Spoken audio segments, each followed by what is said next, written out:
എന്ന് പറഞ്ഞാൽ കടുത്ത വിമർശനമാണ്. എന്ന് പറഞ്ഞാൽ LDF ഇടണം, LDF നിന്നുകൊണ്ട് പ്രത്യേകിച്ച് കാര്യമൊന്നുമില്ല, ഇന്ത്യ മുന്നണിയല്ലേ, പിന്നെന്തിനാണ് ഇപ്പോഴും നിൽക്കുന്ന തുടങ്ങിയ ഒരുപക്ഷെ ഒരു കടുത്ത ചർച്ച ഇടുക്കിയിൽ നടക്കുന്നു. അതിന് കൂടുതൽ അംഗങ്ങളുടെ പിന്തുണയുണ്ട് എന്നുള്ളതാണ് അത്ഭുതകരം. എന്തുകൊണ്ടാണ് ആ രീതിയിലേക്ക് കടുത്തതിലേക്ക് കാര്യങ്ങളിലേക്ക് ചർച്ച പോയതെന്ന് വരും മണിക്കൂറുകൾ വ്യക്തമാകട്ടെ. ശ്രീ രാഹുൽ മാങ്കൂട്ടത്തിൽ, ഇവിടെ CPIയുടെ ഇടുക്കിയിൽ മാത്രമല്ല, CPIയുടെ തിരുവനന്തപുരത്താകട്ടെ, പാലക്കാട്ടാവട്ടെ, എറണാകുളത്താകട്ടെ കടുത്ത ഭരണവിരുദ്ധ വികാരം മുഖ്യമന്ത്രിയുടെ ശൈലിയൊക്കെ പരാജയത്തിന് കാരണമായി എന്നുള്ള വിമർശനങ്ങൾ ഉയരുന്നുണ്ട്. പോട്ടെ, CPI ആണല്ലോ, ഇവിടെ CPM-ൽ തിരുവായ്ക്ക് എതിർവായില്ല, ഒക്കെ പിണറായി പറയും പാർട്ടി കേൾക്കും എന്നതായിരുന്നു രാഷ്ട്രീയ വിമർശനമെങ്കിൽ ഇനി ആ വിമർശനം എത്രത്തോളം കതിരാണെങ്കിലും പതിരാണെങ്കിലും ആ കനത്ത പരാജയം CPM-ന്റെ കണ്ണു തുറപ്പിക്കുന്നുണ്ട്.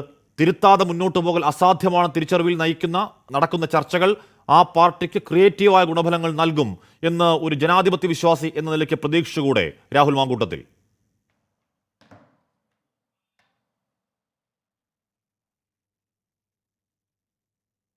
അല്ല, സ്വാഭാവികമായിട്ട് CPM എന്ന് പറയുന്ന രാഷ്ട്രീയ പ്രസ്ഥാനം തിരുത്തലുകൾ വരുത്തി ഈ നാട്ടിൽ നിലനിൽക്കണം എന്നാഗ്രഹിക്കുന്ന ഒരാൾ തന്നെ. കാരണം CPM ഇല്ലാതായാൽ ആ സ്പേസിലേക്ക് BJP കടന്നു വരുമെന്നുള്ള ഒരു മതേതര ബോധ്യമുള്ള ഒരാളുടെ ഒരു കൺസേൺ എനിക്കും ആ വിഷയത്തിനകത്തുണ്ട്. പക്ഷേ നാളിതുവരെ ഏതെങ്കിലും ഒരു കാലഘട്ടത്തിൽ CPM എന്ന് പറയുന്ന രാഷ്ട്രീയ പ്രസ്ഥാനം, പ്രത്യേകിച്ച് ശ്രീ പിണറായി വിജയൻ്റെ കാലഘട്ടത്തിൽ തിരുത്തലുകൾ വരുത്തിയിട്ടുണ്ടോ? ഇപ്പോൾ ഞാൻ CPIക്ക് അകത്ത് നടക്കുന്ന ചർച്ചയോ CPM-നകത്ത് നടക്കുന്ന ചർച്ചയോ ഒന്നും അതിലൊന്നും നമ്മൾ ഭാഗവാക്കല്ലാത്തതുകൊണ്ട് ഞാൻ അതിലേക്കൊന്നും കടക്കുന്നില്ല. എങ്കിൽ പോലും കേരളത്തിൻ്റെ മുഖ്യമന്ത്രി ശ്രീ പിണറായി വിജയൻ വളരെ കൃത്യമായ ഒരു മെസ്സേജ് കൺവേ ചെയ്തിട്ടുണ്ട്. കേരള നിയമസഭയ്ക്കകത്ത് അദ്ദേഹം പറഞ്ഞു, ആരും രാജി ചോദിച്ചു വരണ്ട എന്ന് പറഞ്ഞത് ആ നിയമസഭയിലിരിക്കുന്ന പ്രതിപക്ഷത്തിന് നിയമസഭാ സാമാജികന്മാരോടല്ല, അത് ഭരണപക്ഷത്ത് തന്നെ ഇരിക്കുന്ന ഇടതുപക്ഷ ജനാധിപത്യ മുന്നണിയിലെ നിയമസഭാ സാമാജികന്മാരോടും അവരുടെ കക്ഷി നേതാക്കന്മാരോടുള്ള മെസ്സേജാണ് പറയുന്നത്. ഇതൊന്നും വേണ്ട ശ്രീ ഹാഷ്മി, നമുക്ക് ഈ സർക്കാരിന് ഇതുവരെയുള്ള പ്രവർത്തനങ്ങൾ മാത്രം ഒന്ന് ആലോചിച്ച് നോക്കിയേ. ഈ സർക്കാർ ഇത്രയും കാലമായി 2 തുടർച്ചയായ ടേമുകളിൽ അധികാരത്തിലിരിക്കുന്ന ഈ സർക്കാരിന് ഏതെങ്കിലും കേരളത്തിനെ അടുത്ത നൂറ്റാണ്ടിലേക്ക് പിടിച്ചുകൊണ്ടു പോകുന്ന ഒരു പൈലറ്റ് പ്രോജക്റ്റ് ഉണ്ടോ? ആകെ ഇവർ പ്രഖ്യാപിച്ചിട്ടുള്ള പ്രോജക്റ്റ് തന്നെ എന്താണ്? പാവപ്പെട്ടവന്റെ അടുക്കളയിലേക്ക് അവന്റെ അനുവാദമില്ലാതെ കടന്നു ചെന്ന് അവനെ വീട്ടിൽ നിന്ന് വലിച്ചിഴച്ച് റോഡിലൂടെ വലിച്ചിഴച്ച് നീക്കിയതിനു ശേഷം അനുവാദമില്ലാതെ അവന്റെ 4 കല്ല് കൂട്ടി അടുപ്പിന്റെ നടുക്കിലേക്ക് ഇട്ടിരിക്കുന്ന പറയുന്ന നേട്ടം എന്ന് പറയുന്നത് അതല്ലാതെ എന്തെങ്കിലും ഉണ്ടോ? എന്താ നമ്മുടെ നാട്ടിലെ സാധാരണ മനുഷ്യന്റെ അവസ്ഥ? ഇവർ തിരിച്ചറിയേണ്ട ഒരു യാഥാർത്ഥ്യമുണ്ട്. ഇവർ ഇനിയെങ്കിലും ഈ സ്വപ്ന ലോകത്തിൽ നിന്നും പുകഴ്ത്തുപാട്ടുകളിൽ നിന്നും മാറി യാഥാർത്ഥ്യബോധത്തോടു കൂടി തിരിച്ചറിയേണ്ട കാര്യം, ഏറ്റവും അടിസ്ഥാനപരമായ പൊതുവിതരണ കേന്ദ്രങ്ങളുടെ അവസ്ഥ എന്താ? ഒന്നാമത്, പൊതുവിതരണ കേന്ദ്രങ്ങളിൽ ആവശ്യമായ സാധനങ്ങൾ ഇല്ല എന്ന് മാത്രമല്ല, ആ ഇല്ലാത്ത സാധനങ്ങളുടെ വില വല്ലാതെ വർദ്ധിപ്പിച്ചു എന്ന് മാത്രമല്ല, അതും കടന്ന് ആ പൊതുവിതരണ കേന്ദ്രങ്ങളിൽ സാധനം ഇല്ല എന്ന് സത്യസന്ധമായി എഴുതി വെച്ചിരിക്കുന്ന ഉദ്യോഗസ്ഥനെ താക്കീത് ചെയ്യുന്ന അഹങ്കാരത്തിലേക്ക് ഈ സർക്കാർ പോയില്ലേ? ഏറ്റവും ഒടുവിൽ ഈ സർക്കാരിൻ്റെ ഒരു ഉദാഹരണം പറയാം. എന്താണ് ഇവരുടെ പ്രയോറിറ്റി? ഇവർ ഇടതുപക്ഷ സർക്കാരാണെന്നാണല്ലോ പറയുന്നത്. എന്ത് ഇടതുപക്ഷ മൂല്യമാണ് ഇവർ മുന്നോട്ട് വയ്ക്കുന്നത്? ഇവരുടെ പ്രയോറിറ്റി ഇപ്പൊ ഏറ്റവും ഒടുവിൽ കുവൈറ്റിൽ 50ഓളം മനുഷ്യന്മാർ അഗ്നിബാധയേറ്റ് ദുരന്തത്തിൽ കൊല്ലപ്പെടുന്ന സാഹചര്യമുണ്ടായി. അതിന് നേർപകുതി 25ഓളം പേർ മലയാളികളാണ്. ആ മലയാളികളായ സാധു മനുഷ്യന്മാർ ഈ നാടിന് വേണ്ടി, വീടുകൾക്ക് വേണ്ടി കഷ്ടപ്പെട്ട ഒരു മനുഷ്യായുസ് മുഴുവൻ കഷ്ടപ്പെട്ട മനുഷ്യന്മാരുടെ ചേതനയേറ്റ ശരീരം എയർപോർട്ടിലേക്ക് വരുമ്പോൾ ഇവരെന്താ ചെയ്തത്?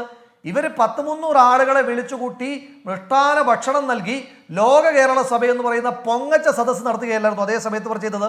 ലൈഫ് മിഷൻ പ്രകാരം പുതിയ ഏതെങ്കിലും ഒരു ആപ്ലിക്കന്റിന് വീട് കൊടുക്കുന്നത് ഈ സർക്കാരിന്റെ പരിഗണനാ ലിസ്റ്റിലുണ്ടോ? ഇല്ല. ലൈഫ് മിഷനിൽ പുതിയ ആപ്ലിക്കേഷൻ ക്ഷണിക്കാതിരിക്കുമ്പോൾ തന്നെയാണ് സാധാരണ മലയാളി മനസ്സിലാക്കുന്നത് ശ്രീ പിണറായി വിജയന്റെ ക്ലിഫ് ഹൗസിനകത്തെ പശുക്കൾക്ക് ചുറ്റുമതിലോട് കൂടിയ കാലിത്തൊഴുത്തിന് 42 ലക്ഷം രൂപ മാറ്റിവെച്ചെന്നും ആ പശുക്കൾക്കൊന്ന് ചാണകമിടണമെങ്കിൽ ആ ചാണകം നിക്ഷേപിക്കാനുള്ള ചാണകക്കുഴിക്ക് 7 ലക്ഷം രൂപ മാറ്റിവെച്ചു എന്നുള്ള ദൂരത്ത് ഇവർ കാണുകയല്ലേ? പാവപ്പെട്ട ജനങ്ങൾക്ക് 62 ലക്ഷം മനുഷ്യന്മാർ ആ 7 മാസക്കാലമായി പെൻഷൻ മുടങ്ങിക്കിടക്കുന്ന ജനങ്ങളുടെ മുന്നിലൂടെയാണ് 1 കോടി രൂപ മുടക്കി ഒരു ആഡംബര അടിയന്തരാവസ്ഥയുടെ ബസ്സുമായിട്ട് വരികയാണ്. അതിൻ്റെയൊക്കെ പ്രഭാത ഭക്ഷണം നമ്മൾ കണ്ടതല്ലേ? കശുവണ്ടി തീയൽ എന്ന് പറഞ്ഞിട്ട് തീയൽ കാണാൻ കഴിയാത്ത രീതിയിൽ കശുവണ്ടി വാരി വിതറിയിരിക്കുന്ന ആർഭാടം തൊട്ട് 4 പടിക്ക് പകരം ലിഫ്റ്റ് വെച്ചിരിക്കുന്ന ആഡംബര ബസ് വരെയുള്ള അടിയന്തരാവസ്ഥ, സഞ്ചരിക്കുന്ന അടിയന്തരാവസ്ഥ ഇവിടെ നടത്തി. ആ അടിയന്തരാവസ്ഥക്കെതിരായിട്ട് പ്രതിഷേധിച്ച ചെറുപ്പക്കാർ, പ്രത്യേകിച്ച് യൂത്ത് കോൺഗ്രസ്സുകാരോട് ഇവരെന്താ ചെയ്തത്?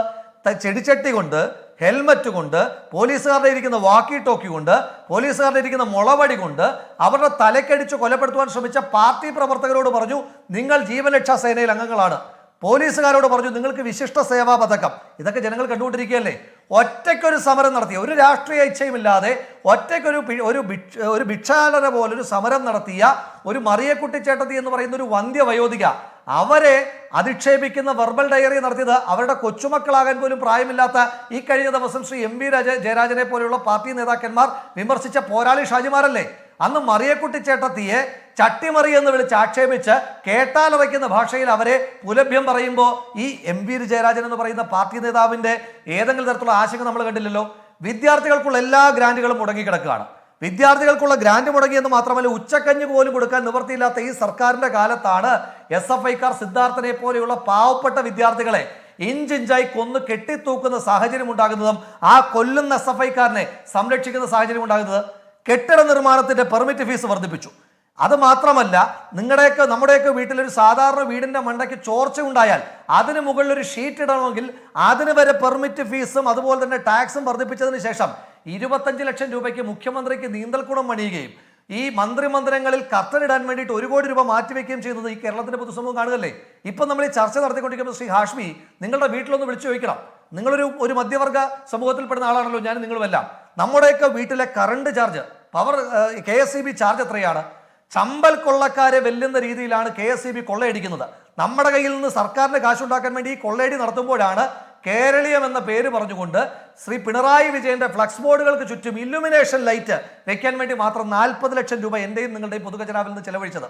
പഠിച്ച് പരീക്ഷ എഴുതിയ ഉദ്യോഗാർത്ഥികൾക്ക് തൊഴിലില്ല. അവർ തിരുവനന്തപുരത്ത് നമ്മുടെ എല്ലാം മുന്നിലൂടെ അവർ ഭിക്ഷയെടുത്ത് സമരം ചെയ്തു, അവർ മുട്ടിലെഴിഞ്ഞ് സമരം ചെയ്യുന്നു.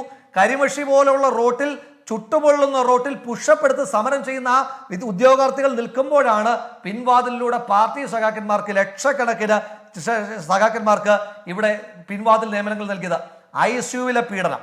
ICUവിൽ പീഡനം നടക്കുന്നു എന്ന് മാത്രമല്ല, ആ പീഡനത്തിനെതിരായിട്ട് സാക്ഷി പറഞ്ഞിരിക്കുന്ന ആരോഗ്യ പ്രവർത്തകയായ വ്യക്തിക്ക് അവരെ ഈ സർക്കാർ പ്രതികാര നടപടി എടുക്കുന്നു.